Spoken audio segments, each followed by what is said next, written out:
Thank you so much, President Ramaphosa, distinguished guests. The UK is proud to have co-chaired this 8th replenishment with South Africa, the first time it's been co-hosted by partners from the global north and south. And I want to start by saying a big thank you to all of those that have contributed, and of course, Peter Sands and his team. What the Global Fund has achieved is one of the most helpful and inspiring stories of human progress. Since the UK hosted the first replenishment back in 2002, our shared investments have saved over 70 million lives across more than 100 countries, cutting the combined death rate of these diseases by almost 2/3 and building stronger, more resilient health systems.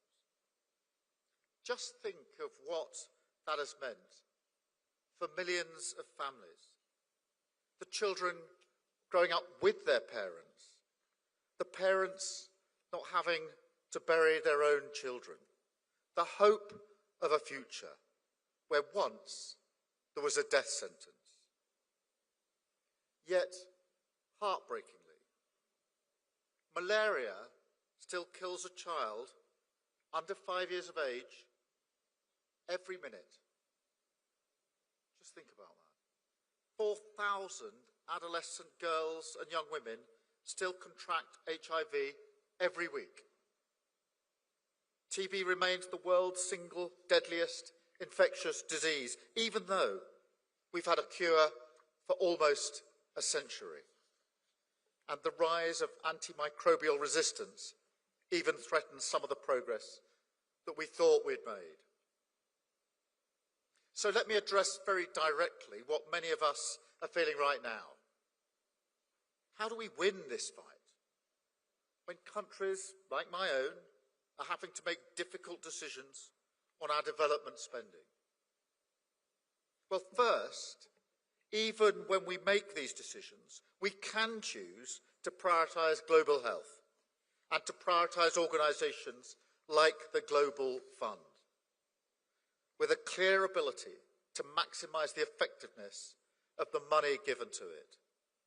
That is what the UK has done and will continue to do, because it's the right thing to do and it's in our national interest too.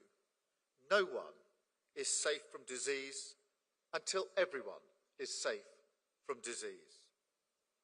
We invest in the Global Fund because it provides very clear and tangible benefits in terms of lives saved and diseases combated. That is enough of a justification on its own in my book. But I also know there are benefits for the UK economy and a huge opportunity for UK life sciences to help grow our economy and create more jobs by continuing to pioneer new life-saving treatments, like the British breakthrough in bed nets that work against insecticide-resistant mosquitoes. And by drawing in the private sector investment, we can also bring down the cost of new treatments. So I'm delighted that in the last 6 months, we've seen the biggest ever commitments from the private sector.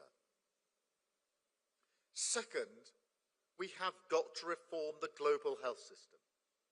So every penny, every rand, every cent that we invest has the greatest possible impact. And let's be honest, let's be frank, institutions have multiplied, there are too many silos, health systems have become fragmented. So I really welcome the Global Fund's commitment to reform, putting countries back in the lead, strengthening national health systems, keeping communities at its heart, and working ever more closely with multilateral partners like Gavi and key regional bodies like the African Union. And third, and this is very much the story of our times, we've got to work together to pioneer a new approach to development. It means countries like mine resetting our relationship with the Global South, a relationship based on partnership, not paternalism, a shift from donor to investor. It means supporting countries in the global south to raise more finance domestically. It means tackling unsustainable debt. And most importantly of all, it means working with our international partners to usher in a new era of private finance, including by reforming the international financial system, where we can support the ambition to triple the financing from the multilateral development banks. And look, the UK is uniquely well placed to help, not least with the strength of our financial services, and I'm determined that we will do. Building on the work that President Ramaphosa has started with South Africa's G20 presidency. And can I just say what a fantastic thing it is that the G20 is being hosted in Africa for the first time here in South Africa. What a wonderful opportunity. It has been a great success, and the next 2 days will build on that success. Congratulations, Mr. President. We will work to convene an international coalition to mobilise private investment for development, and together we will bring the full power of the private sector and use it to help solve some of the most pressing global issues of our time, like the fact that 2 million people still die, even from these preventable and treatable diseases every year. In the United Kingdom, I've set the goal to be the generation to end all new cases of HIV. Let's be the generation to end all 3 of these diseases. As Nelson Mandela once said, it always seems impossible until it's done. Thank you so much. Thank you.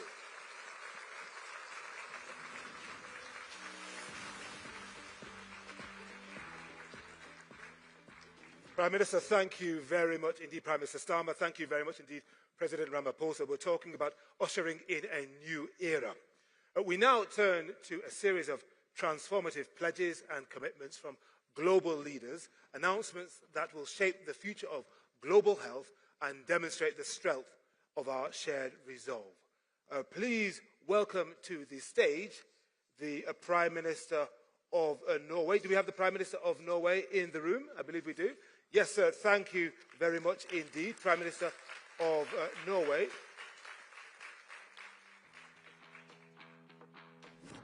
Your Excellency Jonas Gahr Støre. Thank you very much indeed. Thank you, sir. I'm looking forward to hearing what you have to say. Thank you. What I have to pledge. President Ramaphosa, I told you it's a slightly emotional moment for me to be here today as Prime Minister of Norway, because I was there when the fund was created some 25 years ago and the work leading up to it. And it was said that this marks a new era for public health. Actually, that era started back then. The DG of WHO is sitting there. It was an extraordinary moment around the turn of the century when there was a lot of innovation happening, when there was the conviction that investing in health saves lives, takes care of dignity, but also spurs economies. So even ministers of finance and presidents and prime ministers saw that this was a larger stake. And I would just like to salute the work that has been done in global health for those 2 decades, because in a world where we struggle to uphold the notion of multilateralism, which should be obvious to all, but we struggle against very strong currents, those 2 decades have been transformative, and we have to take care of that legacy and build on it to move forward.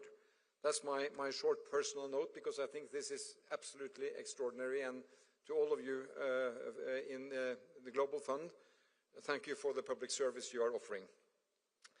Then, on behalf of Norway, we will pledge 2 billion Norwegian crowns, which is $200 million for the next years.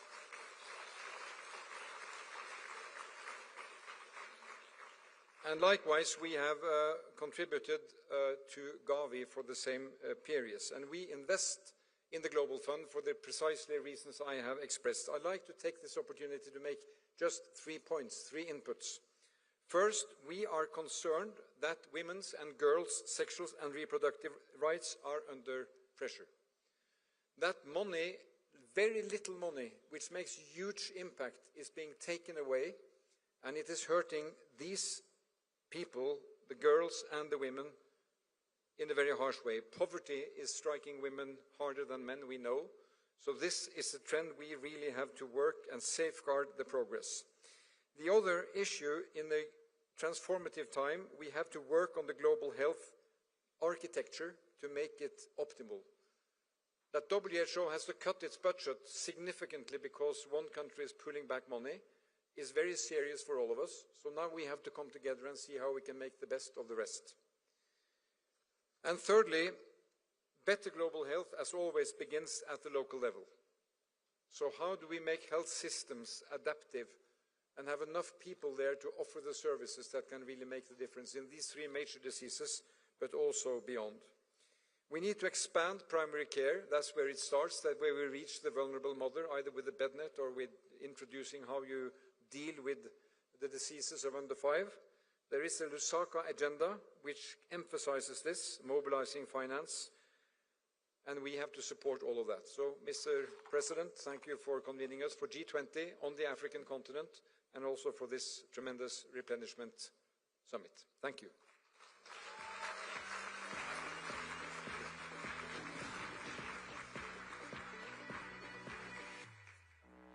Prime Minister Garastor, thank you very much indeed. I'm now delighted to welcome up onto the stage the Taoiseach of the Republic of Ireland, Micheál Martin, TD.